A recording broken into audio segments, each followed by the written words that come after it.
To prove you weren't a witch, you had to swallow poison and vomit up 3 pieces of chicken skin, all 3. Miss even one, and you were guilty. Although by then you might already be dead. This was Madagascar under Queen Ranavalona, and the poison had a name, tangena. People accused of theft were forced to swallow it. So were people accused of witchcrafting, and people accused of practicing Christianity.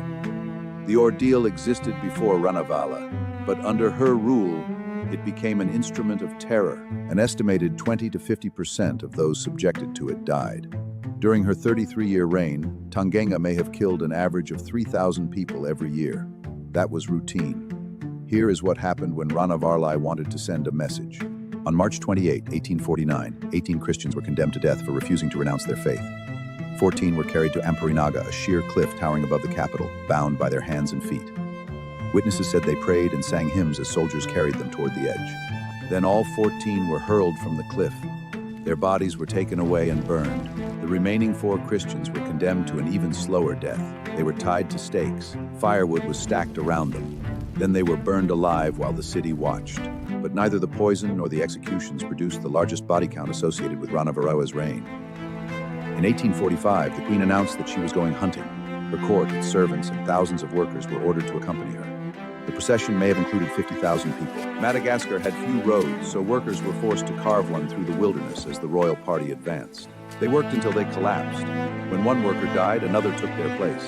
The procession brought nowhere near enough food. People died from hunger, exhaustion, and disease. Their bodies were left beside the road or rolled into shallow ditches. The expedition continued for 16 weeks. The most widely repeated estimate says 10,000 people died, and there is no surviving record that the Queen killed a single buffalo. Ranavalona was never overthrown. She survived every conspiracy against her and ruled for 33 years. Then, in August 1861, she died peacefully in her own bed, in her sleep.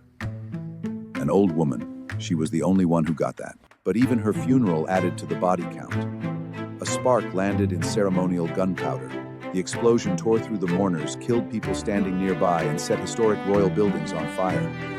Even Ranavalola's burial became deadly. But her story is not as simple as that of an insane tyrant. Britain and France both wanted control of Madagascar. Ranavalona defied them, and neither country conquered the island while she was alive.